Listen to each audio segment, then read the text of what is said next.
Bonjour et bienvenue à un nouvel épisode de On Jase Business. Aujourd'hui, j'accueille Jean-François Thibault. Jeff, dans le fond, est coach en vente.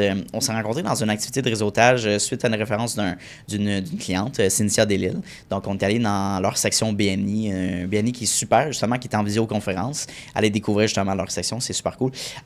On a connecté rapidement ensemble, on a appris à se connaître dans le réseautage et il m'a relancé justement suite à l'activité de réseautage pour dire, écoute, tantôt, j'aimerais peut-être regarder avec toi justement un épisode de podcast, comment ça fonctionne, puis parler de mon parcours. J'ai dit, ben parfait, c'est exactement ça qu'on fait. Je suis toujours ouvert à avoir des discussions avec des nouvelles personnes pour le podcast. On s'est rencontrés et on a fait une rencontre préparatoire, puis là, on se retrouve en studio. Donc, qu'est-ce qu'on a parlé aujourd'hui dans l'épisode avec JF? Ben, plusieurs sujets. On a parlé de son background très humble, très authentique, d'une famille plus ouvrière et comment il a pu affiner sa vision de sa carrière en étant initialement traditionnel vers l'entrepreneuriat, donc de se lancer en affaires plus dans le domaine de la vente, hein, donc dans le coaching de vente, dans la création de systèmes pour sa clientèle. Puis ça fait partie d'un des sujets qu'on a parlé dans le podcast. Donc, c'est quoi son offre de service, puis comment il fait pour accompagner des entreprises à scaler leurs ventes en faisant des systèmes qui sont prédictibles. On a parlé aussi de sujets plus macroéconomiques au niveau de l'économie canadienne et aussi de l'économie québécoise. Qu'est-ce qu'on peut faire pour travailler entre les provinces ensemble? Comment on peut s'inspirer aussi du modèle américain, justement, de croissance puis de création de richesse? Comment on peut l'amener ici à la mentalité québécoise? Donc, ça, c'est des sujets qui sont intéressants au niveau de la responsabilité individuelle. On en parle plus en détail dans le podcast. Et on a fini l'épisode au niveau de sa mission philanthropique, comment il veut bâtir justement un patrimoine avec sa famille. Qu'est-ce qu'il espère créer tout au long de sa vie avec son entreprise puis même avec son impact personnel, social. Donc, c'est vraiment un bel épisode, un bel humain aussi, là, très qui rentre en détail dans des sujets donnés dans le podcast. Donc, je vous souhaite une bonne écoute. Puis évidemment, allez suivre le podcast sur toutes nos plateformes. Merci beaucoup.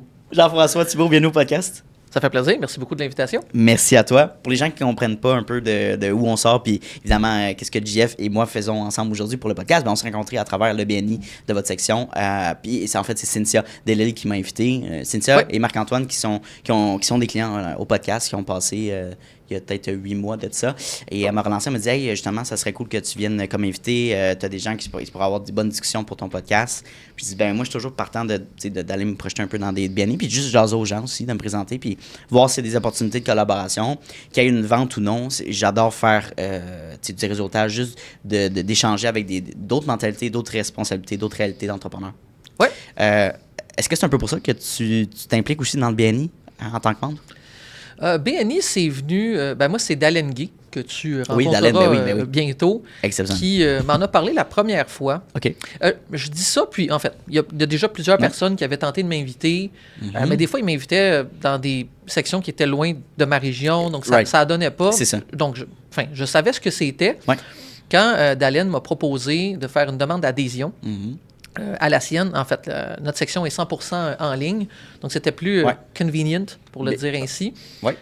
J'ai participé, j'ai aimé la gang qu'il y avait là. Ouais. Puis moi, ce que je peux dire, c'est que j'étais à la recherche initialement d'une communauté d'entrepreneurs. Okay. Moi, je viens d'une famille ouvrière, on en parlera certainement. Bien sûr. Ouais. Il n'y a pas nécessairement d'entrepreneurs. Tu sais, j'ai une cousine qui a été à son compte pendant presque toute sa carrière, mais mettons, sauf exception, disons ça comme ça. Tu n'as pas grandi dans un nid familial qui était pur entrepreneur, bâtisseur, créateur, whatever. C'est ça. Donc, moi, je recherchais, si je puis dire, à m'entourer de gens qui vivaient cette réalité-là. OK, cool. Puis BNI, ben c'est ça par définition. Oui, il y a le volet...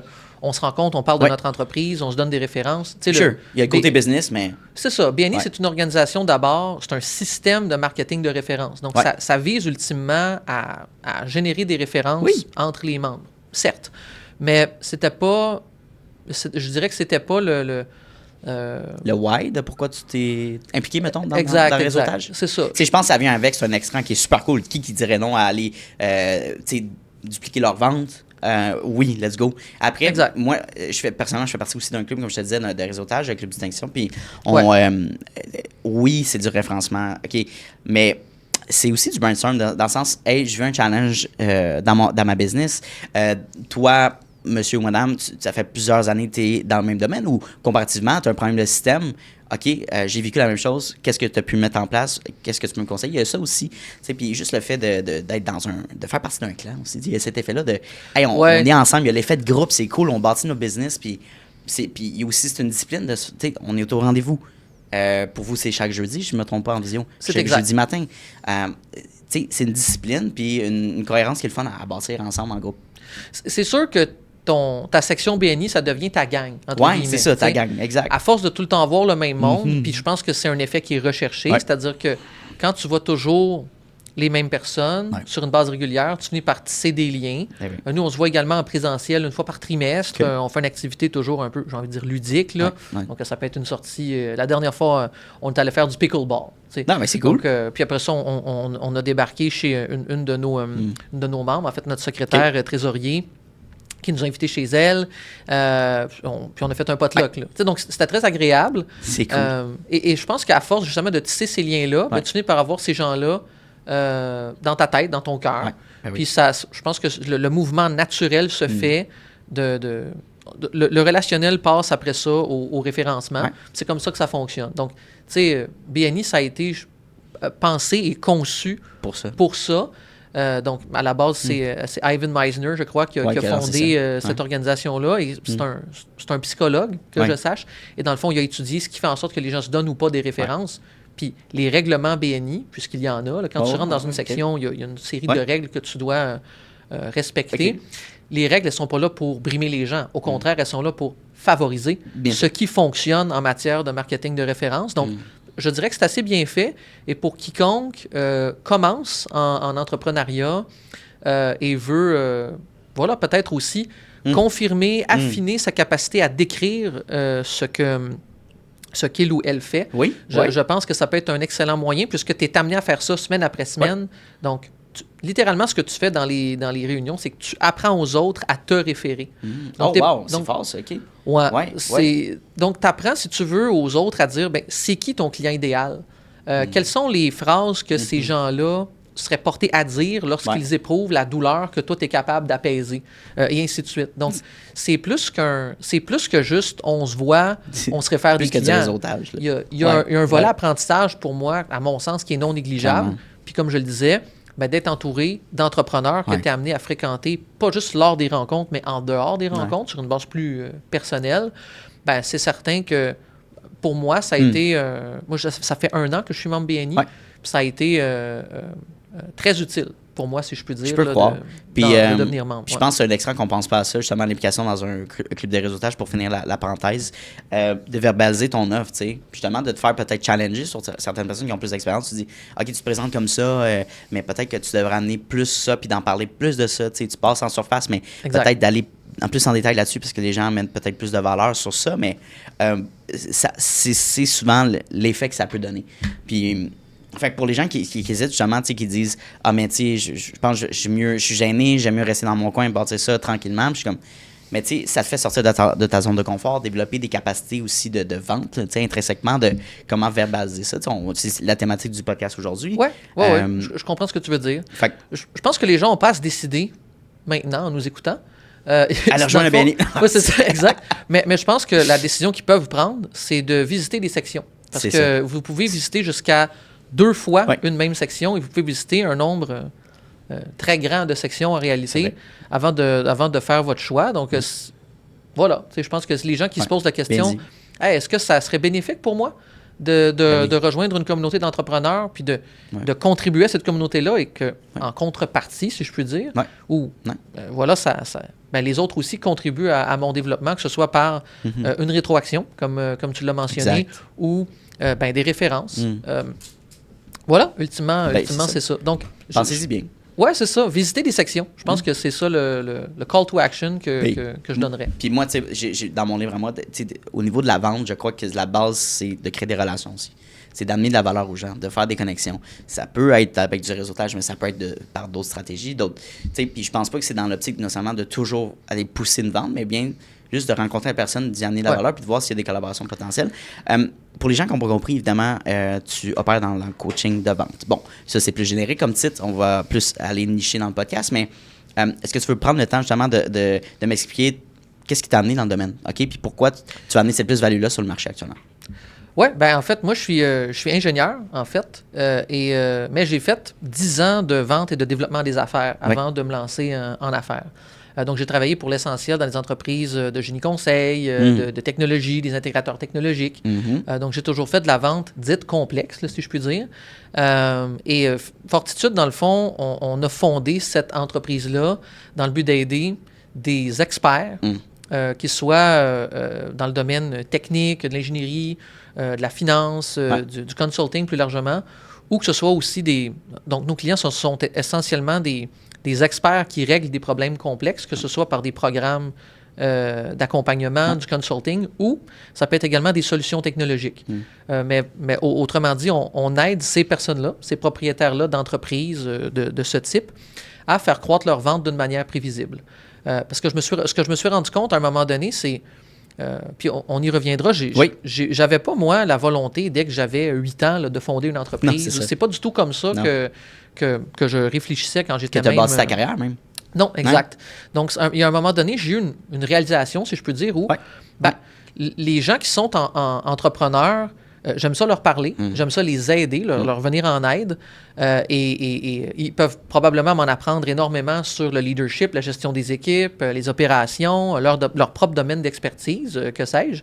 Mais je voyais qu'en vente, développement des affaires, en vente et développement des affaires, c'est moi qui, en quelque sorte, était capable, malgré que je ne sois pas entrepreneur moi-même à l'époque, de leur prodiguer des conseils. Et c'est comme ça qu'à un moment donné, je me suis dit, puis je voyais, là, c'est ça, je voyais des gens qui voulaient... me payer, là, pour le dire bien directement. Combien, c'est ça. Combien tu fais pour l'accompagnement? Ah, ben là, exactement. Tu as eu l'opportunité. En tout cas, je te laisse développer, là, mais ouais. Non, mais c'est exactement comme ça que ça s'est fait. Donc, je me suis dit, bon, ben, je vais m'enregistrer une entreprise. Cool. Puis, je vais prodiguer des conseils à des gens sur des sujets qui touchent le développement des ventes. Et puis, mais à l'époque, si je peux dire, je m'attendais à ce que ce soit un side hustle. Je ne m'attendais pas à ce que ça devienne mon occupation à temps plein, mais avec le temps, je m'en suis... c'est passé de ça va demeurer un side hustle à non, ça va devenir mon occupation à temps plein. Et quand l'occasion s'est présentée, c'est exactement ça que j'ai fait. Avant de tomber dans ton domaine, tantôt tu l'as mentionné rapidement, puis on en a parlé dans notre rencontre préparatoire, tu proviens d'un nid familial, noyau familial plus ouvrier.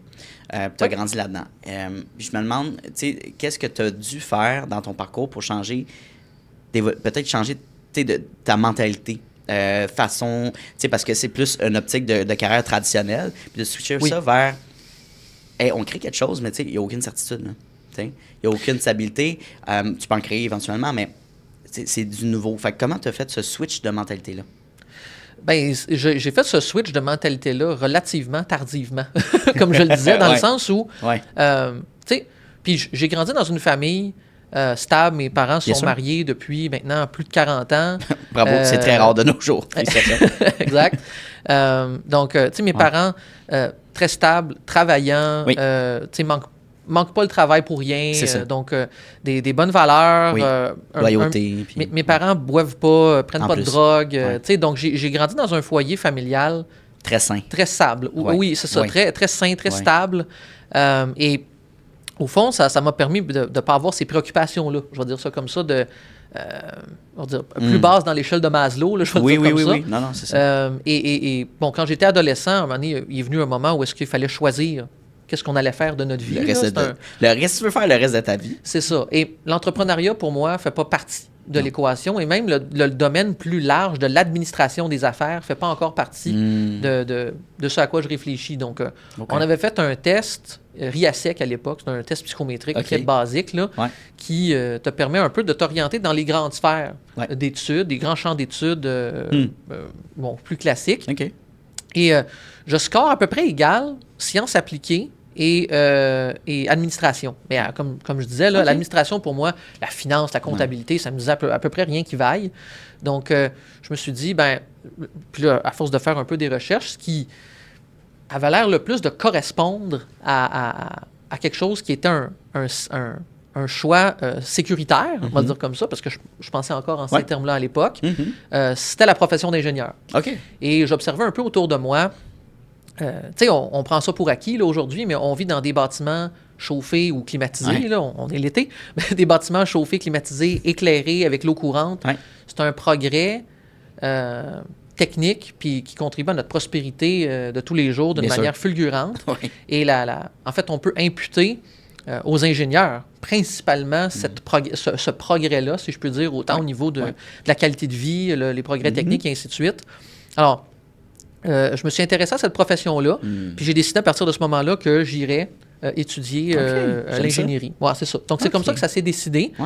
Puis au fur et à mesure, donc, je me suis consacré à ça, puis m'intéressant à ce qui, justement, à l'ingénierie comme moyen d'amener la prospérité. J'ai d'abord consacré le début de ma carrière au secteur énergétique. Je me suis beaucoup intéressé à ces questions-là. J'organisais des conférences à l'université sur ces enjeux-là. J'invitais des personnalités du secteur à venir parler de ça. Tu avais des initiatives entrepreneurs, je dirais, au moins qu'il y ait une discussion, d'impliquer des gens, bâtir des projets, à ce niveau-là. Oui, et il y avait quelqu'un, Feu André Bisson, qui il travaillait au Fonds de développement de l'ETS. Donc, c'est le fonds, finalement, philanthropique, au fond, là, qui amène les gens à faire des dons à l'ETS. Il m'avait dit, as-tu pensé à faire du développement des affaires? Et c'est la première personne qui m'a un peu mis la puce à l'oreille. Ça un peu? Oui, exact. Il m'a dit, puis le développement des affaires, moi, à l'époque.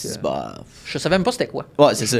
Moi, je cold-callais du monde. Puis pour te donner une idée des proportions que ça avait, là, parce que j'ai fondé un club qui s'intéressait aux enjeux énergétiques. En 2 ans, les 2 dernières années de mes études en génie, j'ai organisé 50 conférences.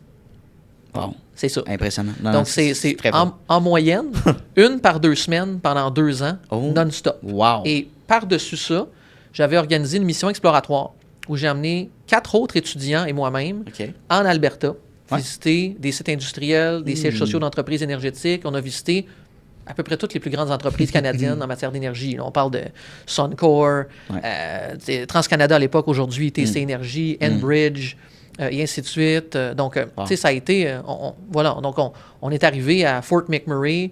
On a visité les installations de Suncor, l'exploitation des sables pétrolifères. Je veux dire, j'ai jamais vu un site industriel aussi imposant que ça à ce jour.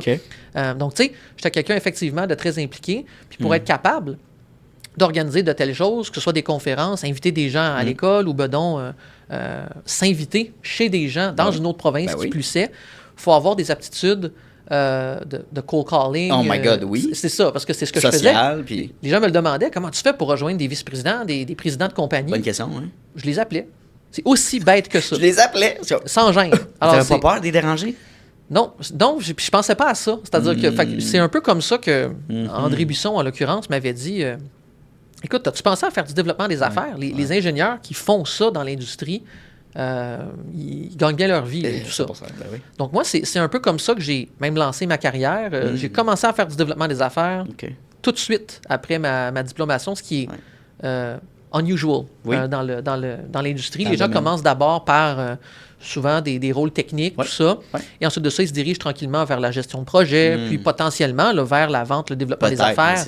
Après 10 ans plus d'expérience, généralement. Donc, toi, tu as commencé directement dès le début. Oui. J'ai fait des choix aussi pour ce faire. J'ai travaillé pour des plus petites organisations et ainsi de suite. Mais c'est plus... C'est ça. Donc, ça, c'était... Si je peux dire, mon premier pas vers l'entrepreneuriat. Et en fait, comme je cherchais à travailler dans ces...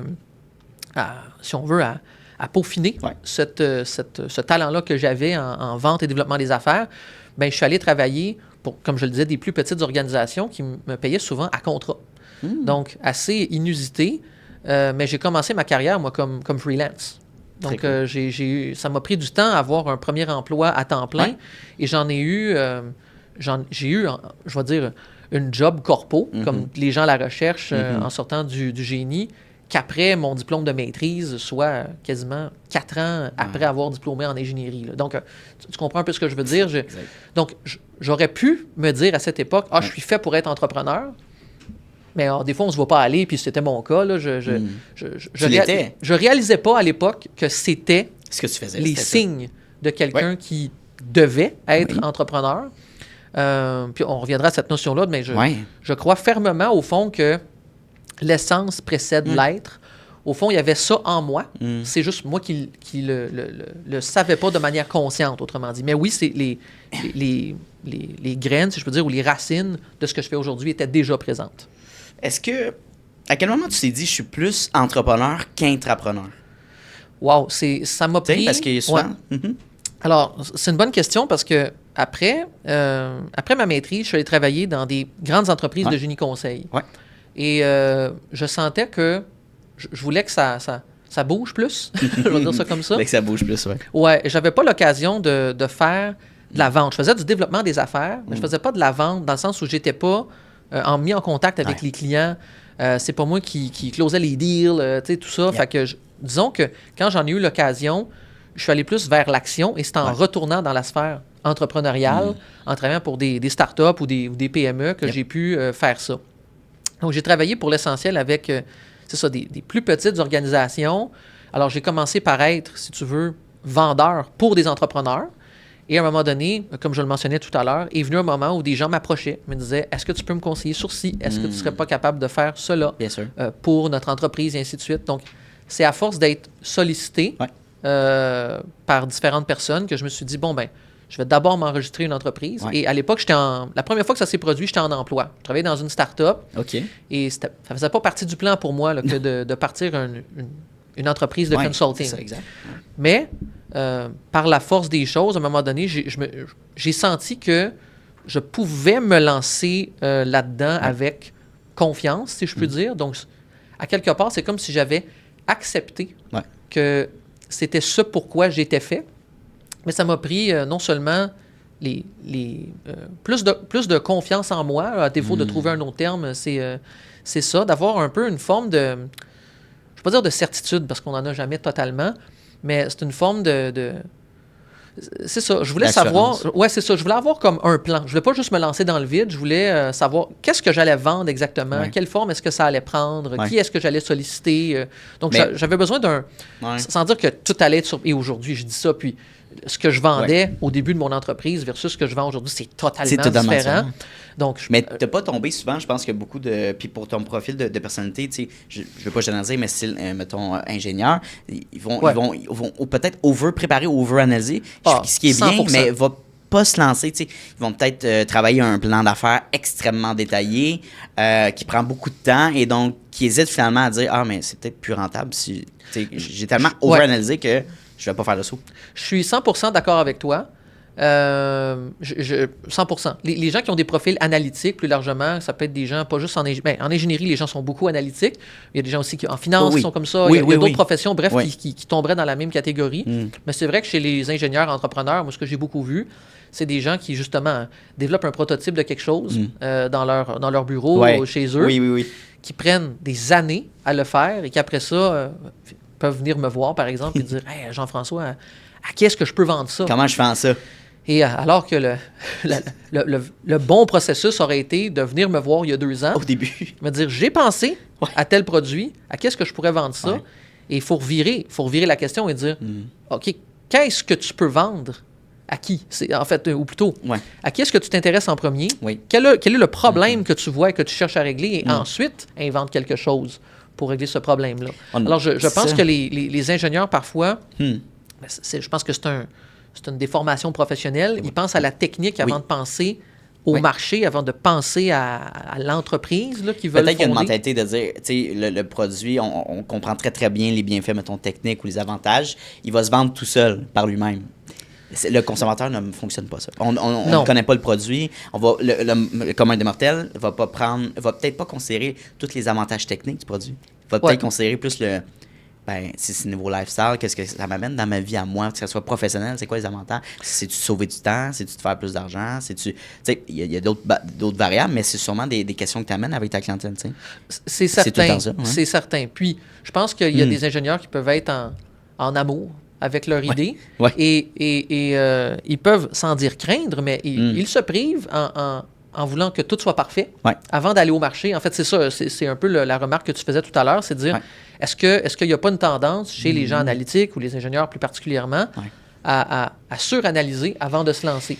Je pense que oui, et je pense qu'il faut que ces gens-là réalisent que c'est en se mettant dans le trafic, en allant à la rencontre de leur clientèle, que c'est précisément cet exercice qui va leur donner l'information, le feedback du marché nécessaire pour être capable d'améliorer leurs produits. Autrement dit, il y a une limite au-delà de laquelle on ne peut pas améliorer une offre tout seul dans son coin. Il faut aller confronter nos idées à la réalité sur le marché, et c'est en faisant essentiellement de la vente qu'on va être en mesure de tester notre product market fit, qu'on appelle dans le jargon. Donc, c'est ça. Donc, je pense que s'il y a des ingénieurs qui nous écoutent et qui se demandent comment est-ce que je peux faire pour que ça aille plus vite, mon développement d'entreprise, puis éviter de tomber dans ce piège-là, mais je pense que c'est de faire des rencontres de vente dès le début et de dire aux gens, écoute, si on n'a rien à vendre immédiatement puis qu'on pense encore à notre prototype, mais c'est de dire, j'ai pensé à telle puis telle problématique dans votre domaine, j'aimerais ça avoir une rétroaction par rapport à certaines idées que j'ai, puis de me mettre sur la piste d'être capable de développer quelque chose qui va régler ce problème-là. Et on peut très bien retourner vers ces gens-là une fois qu'on l'a développé. Ils peuvent devenir des premiers clients. Là. Puis en plus. Puis je veux dire, ça te permet aussi potentiellement d'améliorer ton produit. Certaines fonctionnalités. Absolument.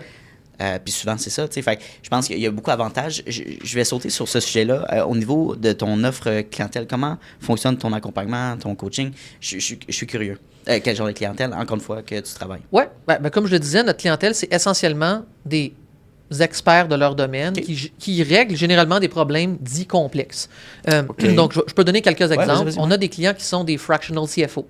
On a des clients qui sont des gens qui sont dans la gouvernance TI, l'intégration de systèmes TI, dans la cybersécurité. On en a on vient d'onboarder récemment une consultante dans le domaine des demandes de subventions.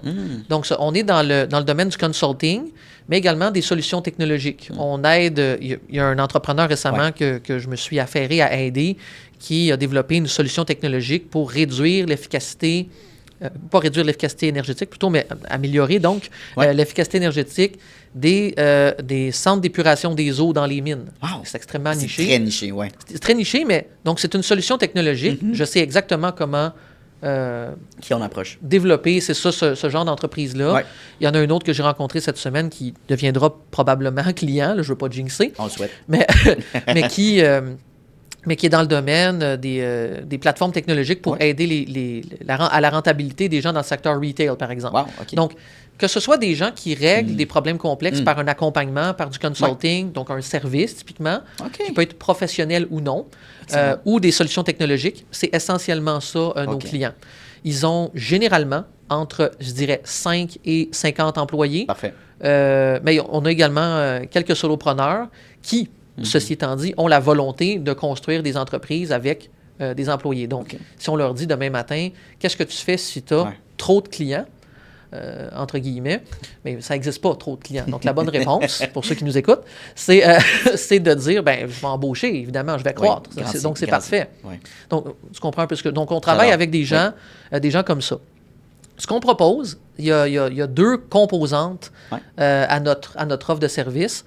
La première, c'est de créer et d'implanter un système de vente au sein de leur entreprise qui leur permet d'avoir des ventes prévisibles. Il y a quelques composantes à ça, je pourrais y revenir. Mais la deuxième composante, c'est de les aider sur une base consultative là, à faire fonctionner ce système de la bonne façon. Donc, si on veut, c'est véritablement ça. Donc, on crée un système et on le fait fonctionner. Et nos clients sont donc propriétaires de leur propre système de vente qu'ils savent, dans le sens où ils sont propriétaires de leur propre système de vente et ils savent comment le faire fonctionner par et pour eux-mêmes à terme. Ils repartent avec leur propre système suite à l'accompagnement. Exact. Alors, on n'est pas une agence qui fait du lead gen, par exemple, qui vous dit « Ah oui, on va t'apporter des meetings dans ton calendrier. » Puis quand ça ne marche pas... Tu amènes une liste de leads. Oui, c'est ça. Puis quand ça ne fonctionne pas, ben là, on a dépensé de l'argent pour rien. Exact. Too bad. Et on n'est pas non plus une agence qui fonctionne, mais que finalement, on ne connaît jamais exactement la recette de ce qu'on mange. Autrement dit, on ne vend pas des poissons, on apprend aux gens à pêcher. C'est exactement la comparaison que j'allais t'amener. C'est toujours plus valorisant puis valuable finalement d'amener ça à un client, de dire, à la place de t'amener des leads en argent à court terme, plutôt, montre-moi comment aller chercher je veux pas comparer des clients des poissons, mais aller chercher des nouvelles clientèle puis bâtir. C'est une image. Mais non, mais c'est une image, tu sais. On n'est pas des poissons, là, tu sais. Mais c'est ça, puis tu sais, pour revenir plus à un sujet à large, je pense que la vente, c'est un petit peu dénaturant. Penses-tu que certaines personnes ont une capacité intrinsèque, tu sais, des capacités eux-mêmes, là, de réussir à comprendre un peu la mentalité, la psychologie du consommateur, puis de le faire un petit peu naturellement. Ouais. Tandis que d'autres, encore une fois, ça peut être avec le niveau de profil de personnalité, mais est-ce que c'est des compétences qui peuvent être apprises? C'est un peu ça que je vais amener. Ah, totalement. Oui, la réponse à ça, c'est oui. On peut tous être un excellent vendeur, c'est ça que je veux. Oui. OK, parfait. Oui, pour peu qu'on comprend la mécanique de la chose. Alors, la mécanique, OK. La mécanique de la chose, si je peux la résumer, c'est qu'il faut comprendre quels sont vraiment les problèmes que l'on règle chez notre clientèle cible. Alors, là, il y a des choses, évidemment, qui sont clichés dans ce que je vais dire, mais il ne faut pas juste le savoir, il faut le faire. Ouais. Je dirais, donc, il faut s'intéresser, il faut même aimer une clientèle. Moi, quand je me lève le matin, je ne me demande pas si j'aime mes clients. J'aime mes clients, point. Ouais, exact. Et je cherche toujours à faire bouger l'aiguille. Ouais. C'est quoi qui fait bouger l'aiguille? C'est quoi qui est du bruit? Donc, je cherche à comprendre c'est quoi leur problème, à toujours aller plus loin dans le fait d'être capable de solutionner ces problèmes-là. Et je cherche à comprendre ce problème-là de leur point de vue. Okay. Donc, autrement dit, si les gens vivent ces problèmes-là et peut-être hésitent à se procurer une solution comme la nôtre, bien, il y a toujours bien des bonnes raisons. Alors, autrement dit, la perspective de vente chez Fortitude, elle est assise sur des concepts de rationalité cognitive. Ce que j'entends par là, c'est justement ce que je disais il y a 3 secondes, c'est les gens achètent des biens, des services pour de bonnes raisons. Ouais. Donc, il y a des gens qui pensent que les bons vendeurs peuvent vendre n'importe quoi à n'importe qui. Notre conviction, c'est que c'est pas vrai. Notre conviction, c'est que de bonnes ventes permettent de découvrir ce qui était déjà là. Donc, si on prend plus de temps, on prend vraiment du temps là, pour réfléchir à c'est pourquoi quelqu'un achèterait, quelqu'un ou une entreprise, bon, vous comprenez, là, pourquoi quelqu'un... Quelles sont les bonnes raisons, autrement dit, pour utiliser le langage que j'ai utilisé tout à l'heure, quelles sont les bonnes raisons d'acheter quelque chose pour ces personnes-là? Et ces bonnes raisons-là, ce sont les douleurs. Donc, s'il n'y a pas de douleur, il n'y aura pas d'argument. Non. Vous ne pouvez pas arriver à un client puis argumenter avec lui. Ça ne fonctionne pas, ça. Donc, ce qu'il faut que vous fassiez, tout simplement, c'est non pas créer des faux problèmes de toutes pièces, mais plutôt découvrir ceux qui existent déjà. C'est pas de créer un manque, là, c'est déjà une problématique que la personne vit, puis c'est de la faire ressortir sûrement dans une rencontre avec cette personne-là. Exact. Et là, oui, il y a une partie de technique de vente qui peut être utile, mais les vendeurs ne créent pas la demande. Là. Non, c'est ça. Ils découvrent ou ils peuvent rendre dans la sphère consciente les problèmes qui étaient là. Donc, des fois, c'est subconscient. Tu dis, je prends un exemple, c'est un problème de système en interne. Tu le réalises peut-être pas, mais en posant les bonnes questions, tu fonctionnes de telle manière. Ben, est-ce que tu réalises que tu fais une perte de temps d'heures par semaine comme ça que tu pourrais amener? Puis wow, OK, ça fait beaucoup de sens. Qu'est-ce que tu vas me proposer dans... Mais la question que je veux t'amener, c'est, je pense que les gens ont peur peut-être de faire de la vente, par exemple, d'approcher des clients dans leur niche. Peut-être parce qu'ils sont gênés ou qu'ils veulent pas déranger, ou qu'ils veulent pas recréer le sentiment d'être pushy. Donc, c'est quoi le processus de vente qui est authentique, finalement? Comment on fait pour créer ça? Ben, je pense que les gens... Ils ont ces craintes-là. Je pense que c'est une croyance limitante. Exact. C'est des raisons souvent qu'on se donne. Mais... Oui, je demande souvent, je pose souvent la question à mes clients. Pourquoi tu penses ça? Oui, exactement. Est-ce qu'il y a déjà quelqu'un qui t'a dit que tu étais allé trop loin ou est-ce que quelqu'un t'a déjà fait même sentir comme quoi tu étais allé trop loin? Et souvent, la réponse, c'est non. Donc, autrement dit, les gens ne se permettent pas autant. Et je pense que les gens aussi... donc ça les freine dans leur démarche de prospection, qui est un des éléments d'un système de vente qui fonctionne. On a parlé de la niche là, il y a 3 secondes. Donc, il faut que les gens qu'on décide de cibler, les gens qu'on décide de servir comme entrepreneurs, il faut que ces gens-là aient de bonnes raisons d'acheter. Il faut aussi qu'il y ait de bonnes raisons en termes de prospection, donc, parce que c'est un peu la question que tu poses ici. Il faut que les gens aient de bonnes raisons de commencer à converser avec nous. Donc, il faut réfléchir à ça. Quand on décide d'aborder des gens, là, si on se met à leur place, quelles sont les bonnes raisons pour eux de commencer à converser avec nous? Ben, c'est souvent d'ailleurs une approche dite value-led, ou en proposant En commençant à proposer des trucs, justement, proposer de la valeur avant de demander quelque chose. Ne serait-ce que de demander un meeting avec la personne. Donc, on n'approche pas les gens en disant « Hey, veux-tu... » Hey, achète mes affaires. Attends. C'est ça. « Hey, salut, tu sais, hey, salut, je fais ci, je fais ça. Tu sais, est-ce que tu veux prendre un appel avec moi? » C'est sûr que ça ne marche pas, ça. Donc, qu'est-ce qu'on fait? Bien, si on s'est intéressé à des gens assez longtemps pour comprendre quels sont leurs points de douleur, on va aborder ça comme ça, puis on va proposer déjà quelque chose que la personne peut consommer. Ça peut être, par exemple, une vidéo qu'on fait qui discute des problèmes que la personne peut avoir dans son entreprise, puis comment les régler, par et pour elle-même. Mais si après ça, la personne veut être accompagnée là-dedans, bien, elle peut avoir tendance à prendre un rendez-vous à ce moment-là. Donc, il s'agit de... Ce que je dis, au fond, quand je parlais de rationalité cognitive tout à l'heure, dans le fond, c'est que les gens prennent des décisions qui sont basées sur de bonnes raisons pour eux. Donc, les gens sont rationnels dans leur contexte, si tu veux. Alors, il s'agit de, si on se met dans une approche qui est une approche compréhensive là, de l'autre personne, il s'agit de reconstruire le scénario du début jusqu'à la fin. Donc, on parlait de prospection. Du début jusqu'à la fin, là, quelles sont les bonnes raisons pour quelqu'un là, d'amorcer une conversation avec vous? Quelles sont les bonnes raisons pour vous de poursuivre cette conversation, donc de faire une offre ou pas, parce que ça, c'est ce qui est dans le processus de vente, dans votre contrôle.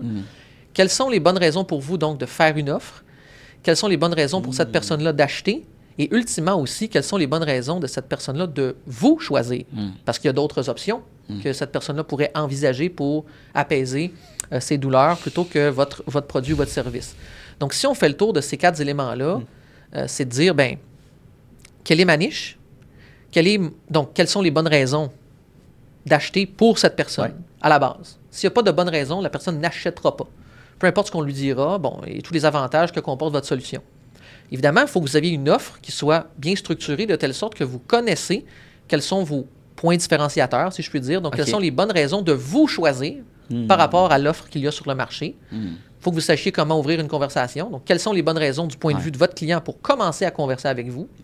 Et il faut que vous sachiez enfin comment qualifier un client.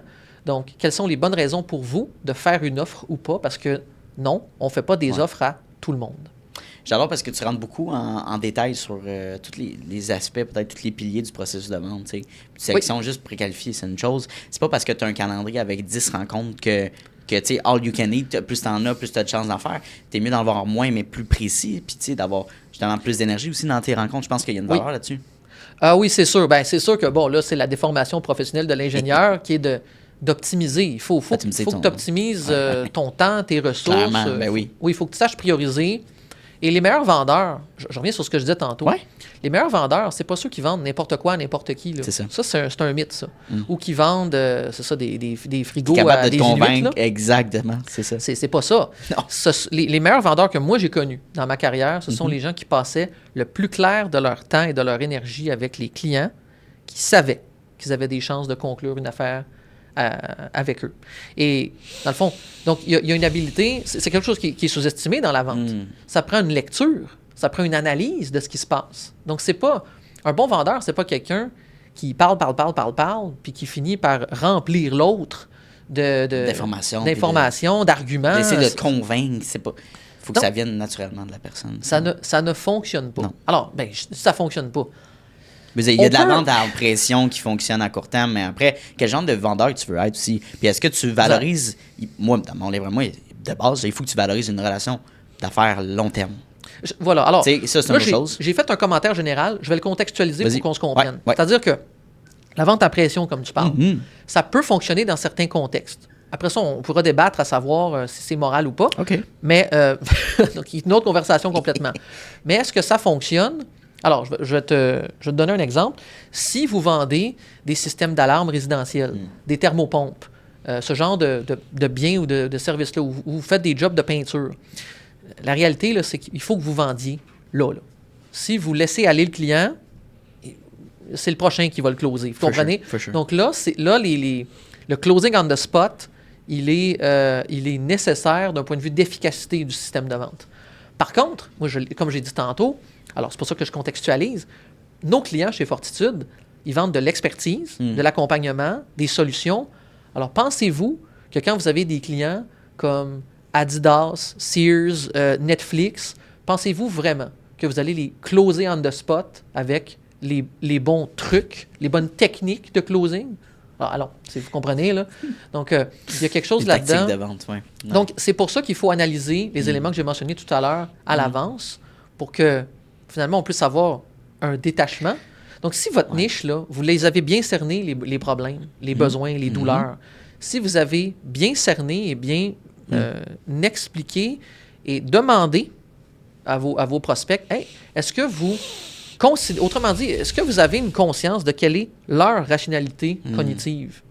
Quel est finalement leur cadre cognitif et quel est leur raisonnement? Si vous ne savez pas c'est quoi le raisonnement qu'ils se font et donc les questions qu'ils se posent à l'heure actuelle et les zones d'ombre pour eux, ben, vous n'avez pas été en mesure d'amener leur réflexion à aboutir à vous choisir, alors que, comme je le disais tantôt, si on a fait l'étude des bonnes raisons d'acheter et de vous choisir ultimement, les ventes, à ce moment-là, deviennent prévisibles parce que on le sait de quelle base ça devrait aller. Et notre job comme vendeur, c'est moins de convaincre de l'extérieur que d'élucider ou de permettre à la personne en face de nous de faire son propre raisonnement. Et d'ailleurs, si un concurrent vient argumenter contre le raisonnement d'un client, bonne chance. Donc, autrement dit, c'est beaucoup plus viable en vente de permettre à notre client de se persuader lui-même, si vous voulez, que de lui donner des arguments de l'extérieur. Vous comprenez si... Voilà. Il y en a un qui va se défaire plus facilement que l'autre. Vous comprenez ce que je veux dire? Là? Donc, c'est... Après, pour revenir un peu à être avoir une aisance aussi dans la vente, c'est d'en faire le plus possible aussi, puis d'avoir justement d'analyser peut-être tes rencontres après suite, voir qu'est-ce que tu as dit ou qu'est-ce que tu peux mieux dire dans les prochaines fois pour éviter telle réponse. Des fois, c'est dans le non-verbal aussi. Tu sais, une capacité de non-verbal de voir est-ce qu'il se recule, tu sais, comme... Puis je pense que c'est d'être capable de se mettre dans les souliers de l'autre. Tu sais, je pense qu'il y a une question d'ego à mettre de côté, puis tu sais, vraiment de s'intéresser à l'humain derrière la caméra, tu sais, si c'est une rencontre en vidéo, par exemple. Je fais du saut là-dessus. C'est quoi la valeur ajoutée d'entretenir un réseau? C'est dans le sens où, oui, tu conclus une vente. Parfait, il y a la relation professionnelle. Mais dans la relation personnelle avec cet humain-là, comment tu valorises ça puis sur le long terme? Je pense que c'est une très bonne question. Le réseau d'affaires, ça peut être quelque chose qui peut profiter à ta propre entreprise, mais qui peut aussi profiter à tes clients ultimement. Donc oui, il y a dans un achat, on pourrait voir ça comme une stricte relation transactionnelle. Je pense que si on voit un peu plus loin que ça, moi en tout cas, ma perspective là-dessus, c'est qu'en affaires, on est en affaires pour aider les autres. Moi, c'est vraiment comme ça que je vois ça. Et le byproduct de procurer à nos clients beaucoup de valeur, c'est notre rémunération en quelque sorte. Donc, la valeur, ce qu'on perçoit en valeur argent n'est que le corollaire, au fond, de la valeur qu'on livre. Donc, on pourrait se contenter d'une stricte relation transactionnelle avec nos clients en se disant, je livre de la valeur, c'est ce qu'ils viennent chercher chez moi, et ça s'arrête là. Et ça s'arrête là. Mais je pense qu'une manière, particulièrement dans ce qu'on fait, dans notre type de service à nous, c'est que les gens viennent chercher, oui, des conseils, oui, des systèmes, oui, de l'implantation, oui, du soutien. Mais je pense que des fois, d'être capable d'ouvrir certaines portes, de référer des gens à d'autres partenaires de confiance.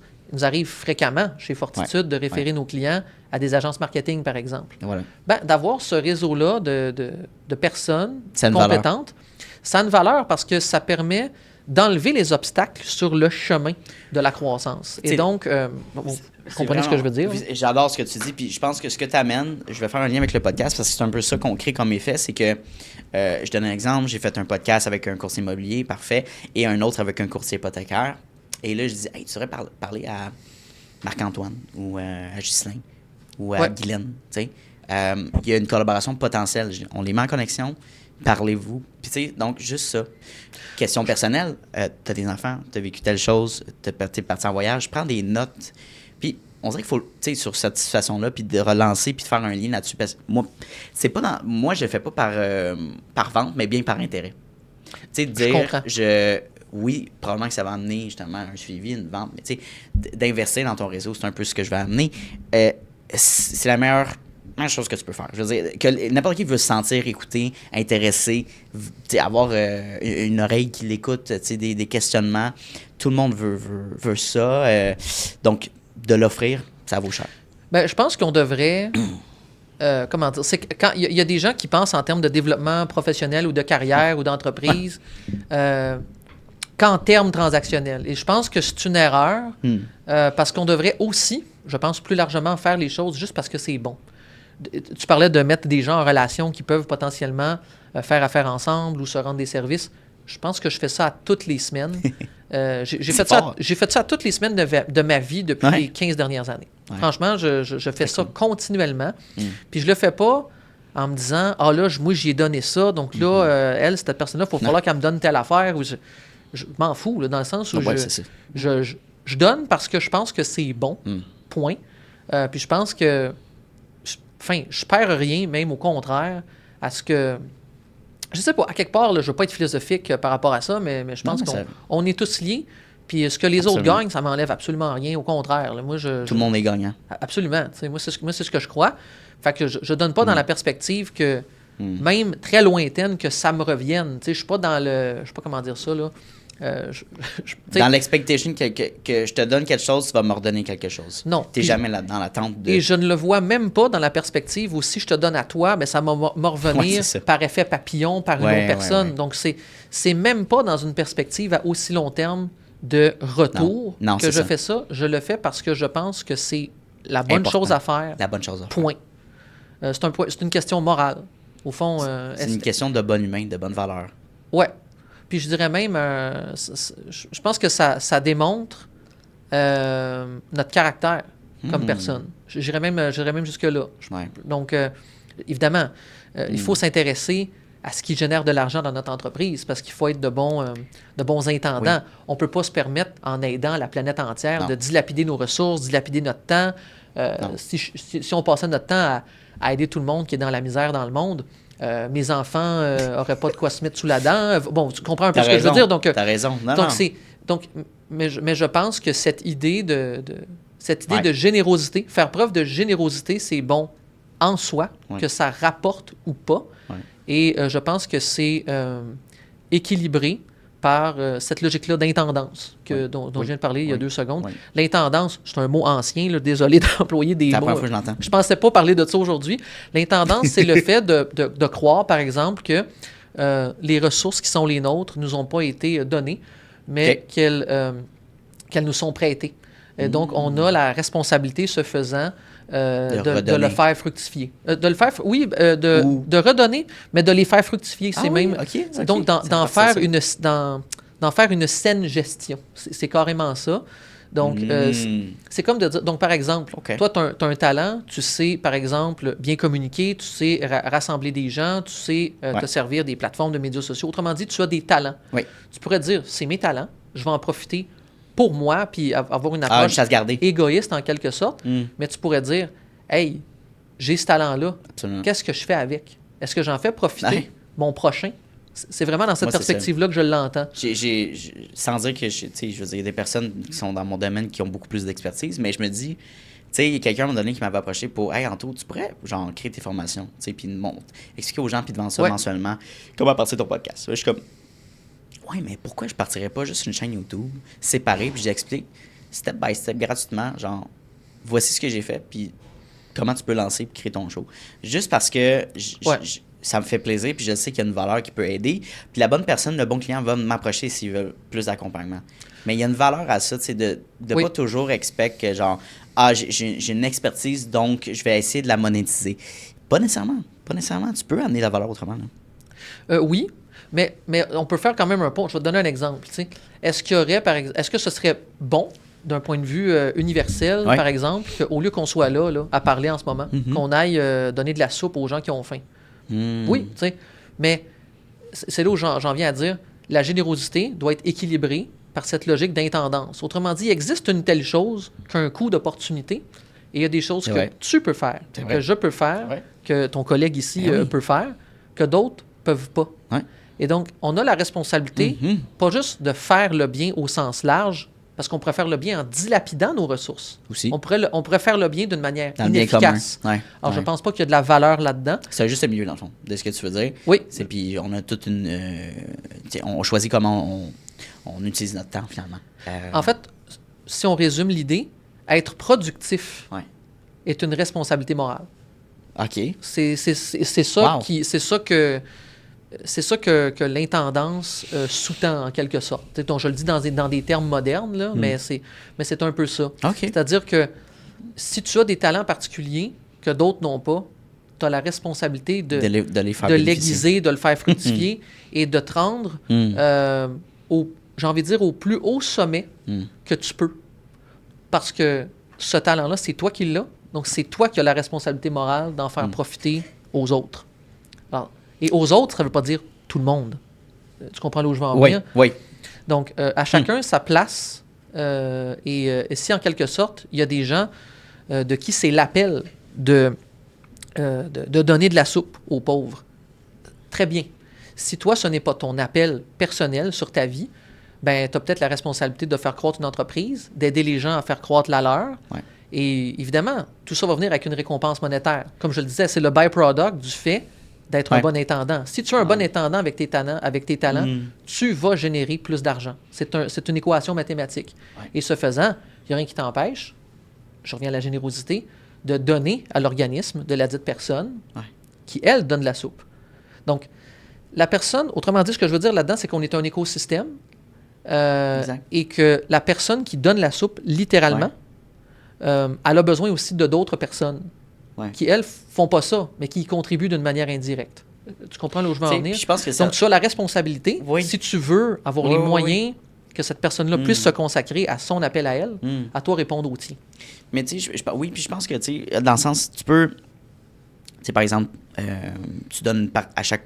Par exemple, si la personne, elle reçoit tel virement ou tel montant d'argent, je donne à chaque fois une partie dans une œuvre de charité ou un don. À chaque fois que je fais de l'argent, je donne cette partie-là. OK, je comprends. Mais il y a aussi le fait d'accumuler de la richesse, puis de créer de la richesse, de bâtir des entreprises, du revenu passif, puis de bâtir justement un patrimoine, du moins. Puis là, rendu à un certain âge, tu peux pousser beaucoup plus ces missions philanthropiques-là à un autre niveau, tu sais, puis juste revenu financier, d'en donner plus aussi. Fait que je pense que c'est deux mentalités. Tu sais, moi, je me situe plus dans le deuxième. J'en donne quand que je peux, mais puis où je donne de mon temps, autrement. Mais plus tard, peut-être que ça va être justement d'investir, peut-être dans la société, dans l'impact social, dans l'énergie, tu sais, dans des projets qui vont avoir un plus grand impact at large sociétal. Je pense que ça a un bon effet positif, là. Oui, et je pense qu'on peut avoir différents appels sur notre vie. Donc, notre appel peut changer. Puis il faut être à l'écoute de ça. Comme je le disais tout à l'heure, l'essence précède l'être. Et je pense qu'il convient bien davantage de découvrir, j'ai envie de dire, le plus tôt possible, c'est quoi l'appel sur notre vie, puis de se consacrer à ça. Et donc, ce que ça veut dire, puis je reviens à la notion de coût d'opportunité, pendant que je suis en train de faire X, je suis pas en train de faire Y. Donc, et si, par exemple, X... fait en sorte que je fais... ça donne le résultat A et que Y m'aurait donné le résultat A plus B. Le coût d'opportunité de X, c'est B. Donc, autrement dit, c'est pas vrai qu'on peut tout faire. T'as sans doute vu l'image, tu sais, tu peux... en français, ça se traduit mal parce que c'est comme de dire... tu peux pas... you can do anything, but you can do everything. Et l'image qui vient avec ça, c'est très bien dit, tu peux mettre une même cruche, tu peux en mettre un petit peu dans plein de verres, mais tu peux toute la mettre dans un seul verre, puis le niveau ne sera pas le même. Et donc, l'impact, par exemple, de toi qui te consacres à ton entreprise de podcast, si tu avais 3 autres gigs, ben nécessairement, ton entreprise de podcast en pâtirait. Là. Donc, je réussirais à la moitié de mes ambitions parce que le montant est divisé. Exact. Fait que je vais t'amener dans... Ben, on pourrait peut-être faire du pouce là-dessus. C'est quoi l'essence? Qu'est-ce que tu veux amener? C'est quoi le patrimoine que tu veux bâtir? C'est quoi l'essence de ta vie, toi, si on switch la question vers toi? Oui. Ben, écoute, c'est une bonne question. Je dirais qu'il y a 2 volets à ça. Il y a un volet... Il y a une ambition professionnelle certaine. Moi, ce que j'aimerais à terme, d'un point de vue professionnel, c'est d'avoir été capable de... En anglais, on dirait « bridge the gap ». Réduire l'écart en matière de commercialisation au Canada. le Canada est un pays qui a je dirais, un problème au niveau de la commercialisation, et je l'entends depuis que j'étais à l'université. Donc, ça commence déjà à faire un moment. Ouais. Alors, ce qu'on entend souvent dans les grandes conférences ou dans les hauts lieux, je vais dire ça comme ça, c'est qu'on est un peuple qui invente beaucoup de choses. Ouais. Et je vais faire un cliché là, ici, là, ouais. mais c'est les Américains qui viennent acheter nos entreprises et les commercialiser à l'échelle internationale. Ouais. En fait, c'est eux qui savent faire de la business. C'est eux qui savent commercialiser nos bonnes inventions. Merveilleux. Alors moi, j'aimerais ça que le Canada devienne un pays qui commercialise ce qu'il développe et qui pense en termes justement de commercialisation, qui pense en termes international depuis le début. Et non à l'échelle juste locale. Souvent, on pense plus petit. Plus accessible. En particulier au Québec. Je ne dis pas ça pour taper sur la tête des Canadiens français ou des Québécois. Oui. Je le dis avec amour. Donc, je pense que les Québécois devraient regarder un peu plus loin que les frontières du Québec pour justement que leur talent rayonne. Et il y a des entreprises québécoises qui l'ont fait historiquement. Je remarque une chose, ceci étant dit, depuis les 15 ou 20 dernières années, on n'a pas eu un nouveau siège social au centre-ville dont on peut être fier, entre guillemets. Bon, il y aurait certainement des gens qui font des recherches pour me faire mentir, là. Grand bien nous en fasse. Mais je remarque... Généralement, c'est ça. C'est ça. Je remarque une tendance, c'est-à-dire que... Mais penses-tu qu'il y a une raison économique, gouvernementale, légale, financière, que c'est plus avantageux de mettre notre siège social ailleurs, où c'est tellement régi, on sait c'est quoi le Québec, là, fait que penses-tu qu'il y a cet enjeu-là aussi, selon toi? Ou d'aller ailleurs, bâtir une business ailleurs, parce que c'est plus, mettons... Oui, il y a certainement un enjeu de politique publique. Je parle à toutes les semaines à des entrepreneurs québécois qui me disent réfléchir à quitter le Québec. Alors, c'est pas... oui, pour des raisons de contexte d'affaires, justement. Et je pense qu'aujourd'hui, avec ce qui s'est passé, avec les confinements qu'on a eu en 2020, 2021, 2022, absolument, ça l'a convaincu une génération complète d'entrepreneurs qui pouvaient servir des clients à un endroit, avoir leur siège social à un autre endroit et vivre dans un autre. Tu n'es plus restreint à ta localisation géographique. Exact. Donc, est-ce qu'il y aura un phénomène de diaspora québécoise qui a du succès ailleurs? J'ai envie de dire, moi je le crois. Je pense que la réponse à ça, c'est oui. Maintenant, donc oui, il y a une question de politique publique, très certainement, qui fait en sorte qu'il y a peut-être moins d'innovation et d'entrepreneuriat au Québec. Mais je pense que si on va à l'étage, où est-ce que... mais on n'a pas de contrôle, autrement dit, sur les politiques publiques.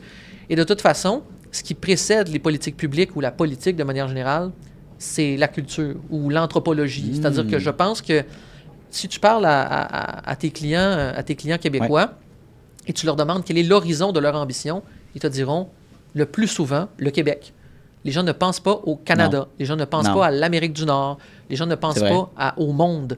Et donc, je pense que ça, c'est un problème. Pose la même question à un entrepreneur américain. Là, puis, c'est sûr qu'il va sortir de son État au moins, puis de son pays. Bien sûr. Alors, même s'il ne sort pas de son pays est déjà plus grand. Penses-tu que... Donc, tu comprends ce que je veux dire? Donc, je pense qu'il y a davantage... Je pense qu'avant de... C'est bête ce que je veux dire, puis j'aime pas les politiques publiques québécoises en matière économique, de gestion des finances publiques, mais je veux pas m'attarder là-dessus parce que ce serait comme... Je pense que la première chose... Un peu... Je veux pas dire que...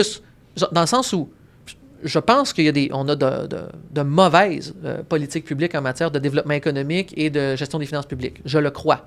Ceci étant dit, je suis d'avis qu'il faut qu'on se pose une question au plan personnel et de se dire, qu'est-ce que je fais moi au fond?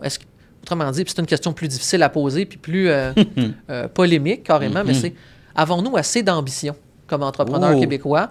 Parce que je vais te donner un exemple.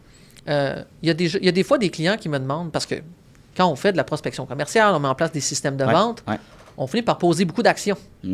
Et les gens sous-estiment souvent le nombre d'actions qu'ils doivent poser pour avoir des succès, un succès conséquent. Je vais dire ça comme ça. Alors, il y a des gens, des fois, qui me soumettent cette question. Est-ce qu'on n'en fait pas trop, Jean-François? Pas trop? Alors, j'ai envie de dire. Alors, je vais te donner un exemple. Parce que là, je pose la question, OK, pourquoi est-ce que tu dis ça? Alors, il y a toujours bien, comme je le disais tout à l'heure, de bonnes raisons pourquoi les gens disent ça. Ben, tu sais, Jean-François, en ce moment, c'est la récession, puis tu sais, nous, ce qu'on cherche, c'est juste comme à passer au travers, puis à garder nos parts de marché, puis... Je dis, vois-tu, c'est ça le problème. Le problème, c'est pas les actions. Le problème, c'est ce que tu dis. C'est ce qui est ton but Yep. Si ton but, c'était de dominer ton marché, c'était d'être... La référence. Exactement. C'était de dominer ton marché. Ouais. Ce qui serait en jeu pour toi, ce ne serait pas de garder la tête hors de l'eau. Non. Ce serait d'être en premier. Ce serait d'avoir la meilleure vélocité possible. Et donc, est-ce que tu te dirais, perception stratégique, est-ce que tu te dirais que tu en fais trop présentement si tu voulais dominer? Non. Ouais, mais non. Mêmes actions, différentes perceptions. Alors, je questionne beaucoup cela et je pense qu'on a un travail à faire au plan personnel avant de demander aux politiciens qui ne sont pas des êtres particulièrement courageux, désolé de le dire, mais de demander à des politiciens de régler nos problèmes d'entrepreneurs, c'est pas la bonne solution. Non, c'est pas le gouvernement qui va venir te sauver ou va venir croire ton entreprise. Ça peut aider avec des programmes sociaux, par exemple, mais tu sais, je pense que le gouvernement est plus un problème qu'une solution en matière entrepreneuriale. Puis, je veux dire, je sais pas si... Tu sais, je veux dire, évidemment, on connaît l'histoire du Québec généralement. On peut comprendre pourquoi la culture francophone, surtout québécoise, on a cette mentalité-là de subvenir, réussir, travailler très, très fort, mais jusqu'au point que pourquoi je dépasserais ou je travaillerais davantage pour un succès financier quand je suis bien. Puis je vais garder plus d'argent dans mes poches, moins en investir dans l'entreprise pour la faire croître. Je pense que cet aspect-là, tandis que la culture anglophone est beaucoup plus dans cette mentalité de prospérité, de réinvestir en eux, puis de collaborer, puis de bâtir des projets beaucoup plus financiers, puis entrepreneurial. On a des très bons créateurs. Encore une fois, la commercialisation, l'aspect financier, ça vient difficilement. Puis la vente. Oui. Je pense que les Canadiens anglais que je connais, qui sont soit mes clients ou des toi, des tu as amis, des clients anglais et français, donc tu as ce clash un peu de mentalité-là, quand même. Je la vois. Ouais. Et je pense que les anglophones... Là, je vais faire des statistiques. Alors, je ne dis pas tout le monde, d'accord? Allez voir sur le web si les statistiques sont là. Exact. C'est ça. Faites vos recherches. C'est ça. Faites vos recherches.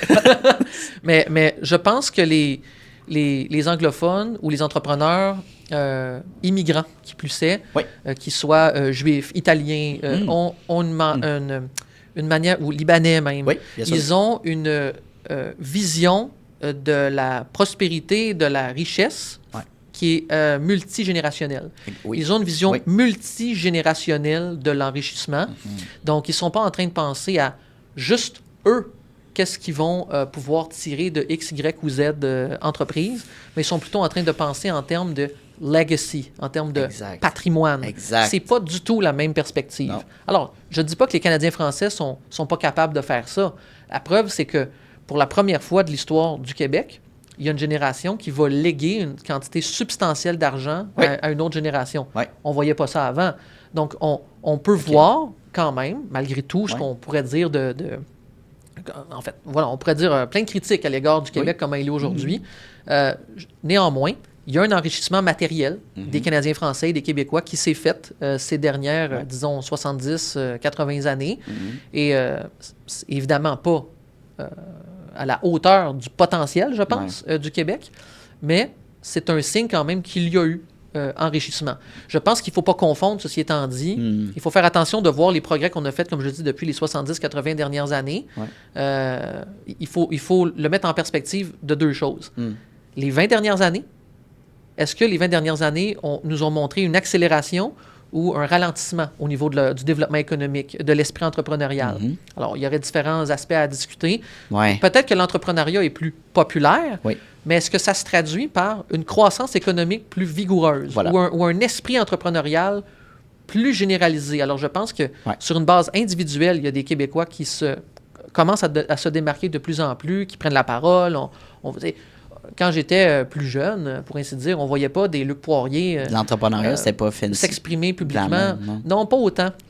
Je pense que dans l'œil du dragon, par exemple, c'est une émission qui a pu, d'un point de vue culturel, et non pas étatique, culturel, faire une différence dans la culture. Est-ce que ça se traduit d'un point de vue collectif dans un climat entrepreneurial qui est meilleur? À date, la réponse à ça, la réponse courte, c'est non. Et je pense que il faut faire attention à cela, puisque, justement, il ne faut pas voir le progrès qu'on a fait, disons, depuis les années 50 et confondre cela avec la tendance actuelle qui, selon moi, depuis les 20 dernières années, est un ralentissement global. Et si je généralise à l'échelle canadienne, bien, je vais te donner un exemple. À l'échelle canadienne, il n'y a pas eu de croissance économique par capita depuis plus de 10 ans au Canada. Okay. Plus de 10 ans. Wow. Donc, c'est un problème, là. Il fut un temps où non seulement on avait une croissance économique, mais le dollar canadien était à parité avec les Américains. Mm-hmm. Donc, qu'est-ce qui s'est passé? Bien, je pense que ça vaut la peine de se poser la question. Et si, justement, on compare ce qui s'est passé aux États-Unis, par exemple, ou dans d'autres juridictions à travers le monde, on se rend compte qu'il y a des pays, les États-Unis, l'Allemagne, il y en aurait d'autres, mais qui sont en croissance plus ou moins soutenue. Les États-Unis sont dans une croissance constante, là, depuis, justement, sur la même période. Donc, il y a quelque chose qu'ils font que nous, on fait de mieux que nous. De nous, on fait pas. Je ne dis pas par là que les États-Unis, c'est un pays parfait, puis je ne demande pas aux gens, dans le contexte actuel, de les aimer particulièrement. Non, mais quand tu prends plus...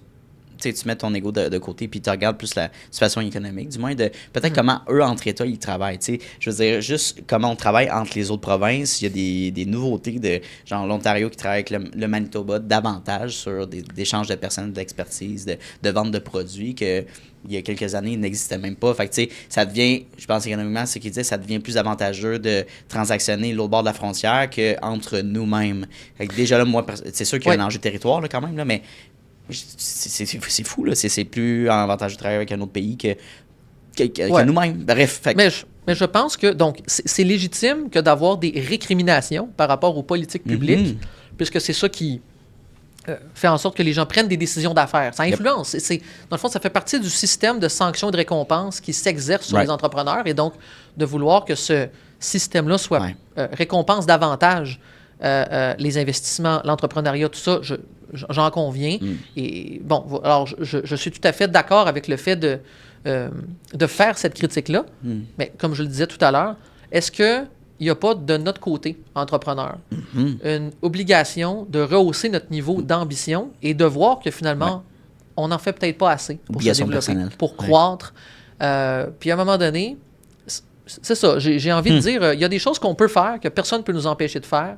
Et je pense que c'est là-dessus qu'on devrait se concentrer très clairement. J'y crois. Je pense que c'est un enjeu plus culturel de mentalité, encore une fois, d'évoluer comme personne. Puis après, je pense que notre génération, les millennials, les Gen Z, on a tendance à mettre de côté le statu quo des autres générations puis dire, moi, je veux recréer quelque chose que selon les plus vieux, on ne devrait pas faire. On devrait suivre le chemin plus facile, plus stable. On veut essayer d'autres choses, on veut réussir autrement, on veut vivre autrement. Donc, l'entrepreneur vient un peu là-dedans. Je fais un saut dans une prochaine ordre d'idée qui est le succès. Pour toi, comment tu définis une vie qui est pleinement vécue, qui est pleinement successful? On peut aller large avec cette question-là, mais je vais te laisser répondre. Là. Non, mais je pense qu'on a déjà commencé à répondre avec ma dernière réponse, dans le sens où moi, j'aimerais, au terme de ma carrière, voire même de ma vie, que cet écart-là de commercialisation au Canada soit réduite. Excellent. Donc, ça, je vous dirais, pour le volet professionnel. Au volet personnel, j'aimerais avoir passé ma vie avec ma femme. Wow. J'aimerais qu'on puisse se dire, hey, on l'a fait. On a réussi. On a été ensemble, on a élevé notre famille. Et c'est clair que pour une des grandes responsabilités de ma vie, à mon sens, c'est de transmettre un héritage particulièrement de foi à mes fils. Moi, je suis chrétien, puis je dirais que ma principale responsabilité avant d'être entrepreneur puis d'aider mes clients, c'est de transmettre ça à mes fils. Et on ne peut pas transmettre ça à nos enfants d'autre façon qu'en prêchant par l'exemple. Donc, si je peux dire un succès de vie pour moi, d'un point de vue plus personnel, ce serait d'avoir vécu dans l'obéissance, tout simplement. L'obéissance face à ta foi, dans le fond? Oui, à la parole de Dieu, à Dieu lui-même, en réalité. Donc, je dirais que c'est ça. Donc, c'est d'avoir tenu bon. Parce qu'on ne vit pas nécessairement dans une société qui est à l'aise, premièrement, de parler de foi, de religion. Exact, bien sûr. Puis on vit dans un monde aussi qui, je pense à plusieurs égards, va à l'encontre. La culture du monde, finalement, va pas dans le sens de ce que Dieu veut pour nos vies. Donc, je pense qu'il y a une tension dans le fait d'être chrétien dans un monde qui, lui, ne l'est pas. mais je suis encouragé parce que je vois non seulement de plus en plus de gens aller à l'église, que ce soit la nôtre ou que ce soit d'autres églises. Bon, moi, je suis chrétien évangélique, là, mais donc, il y a de plus en plus de gens qui fréquentent les églises. Et je vois qu'il y a de plus en plus de gens aussi qui sont entrepreneurs et qui sont ouverts par rapport à leur foi. Je pense, par exemple, à un jeune entrepreneur qui s'appelle Victor Saint-Jacques. Ben oui, j'ai vu sur le podcast. Tu sais, Victor, c'est quelqu'un... Il y a quoi, 21 ans? Je sais pas, tu sais. Ouais, un frère genre 22, 21, ouais. Pour moi, qui en a 35, là, aujourd'hui, de voir qu'il y a des jeunes entrepreneurs qui ont autant de succès, puis qui sont autant à l'aise dans leur foi. Ouais. C'est inspirant. Pour moi, c'est extrêmement encourageant. Enfin, je trouve ça extrêmement encourageant parce que je me dis, comme, wow, je sais pas comment le dire autrement, tu sais.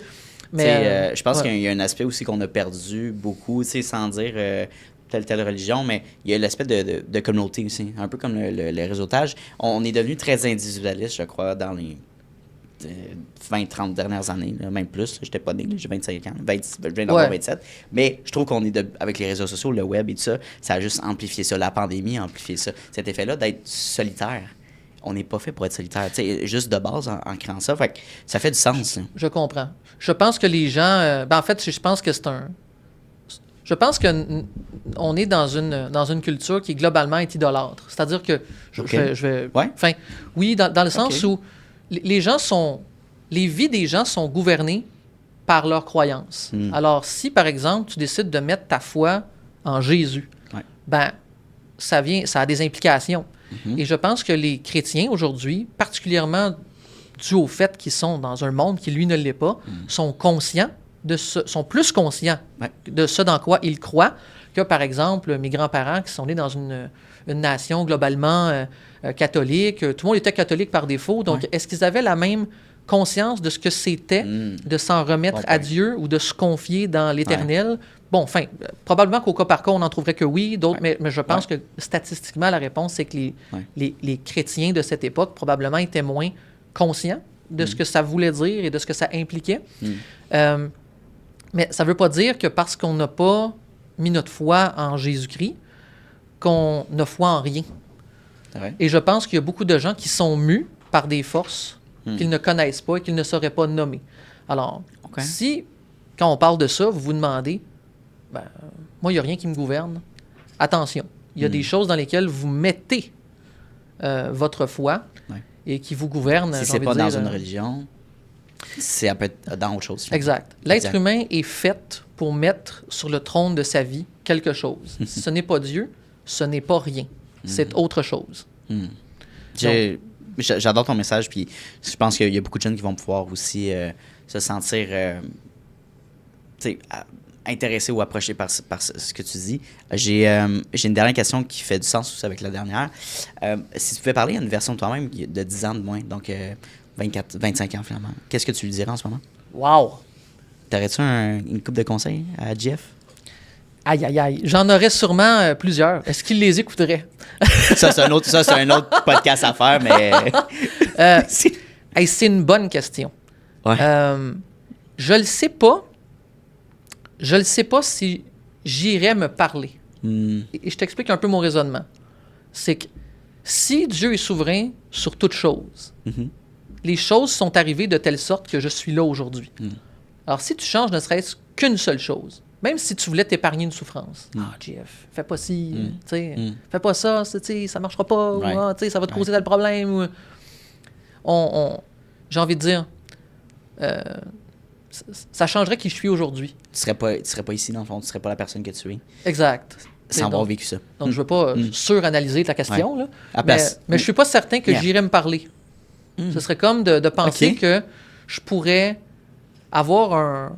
C'est comme si je pensais littéralement, je croyais que je pouvais m'amener à un meilleur endroit dans la vie que là où Dieu lui-même, dans sa souveraineté, m'a amené.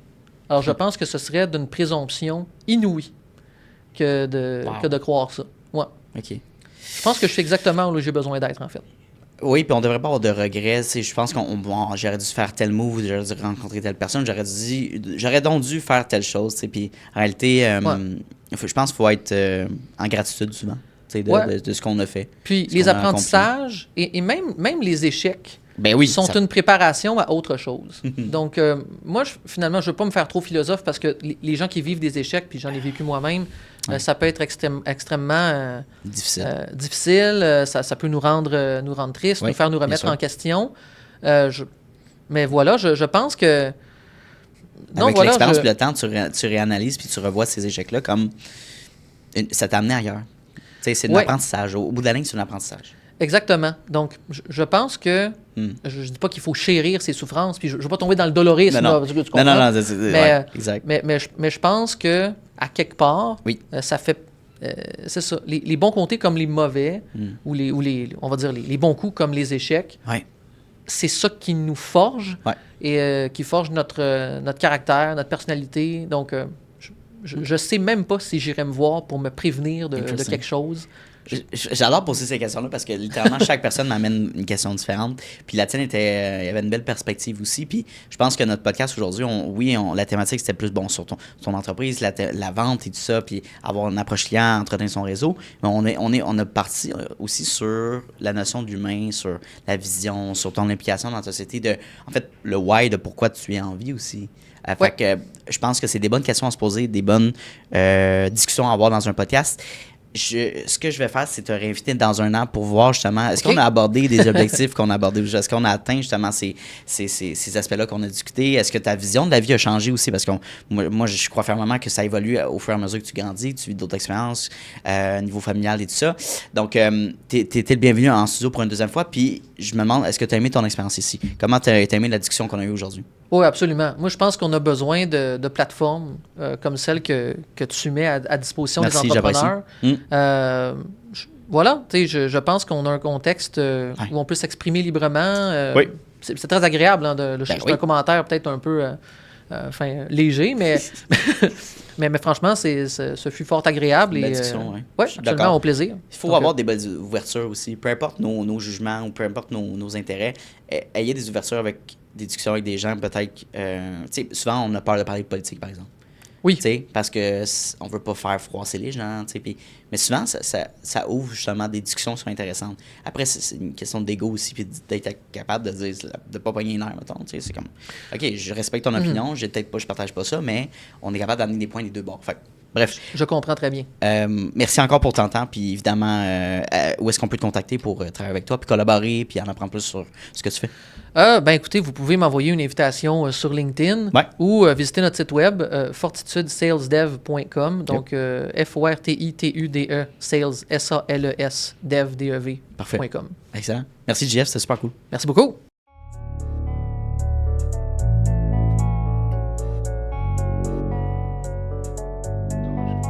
You don't always get to choose in this life, win and lose in this life, but I'ma prove in this life we can move in this life.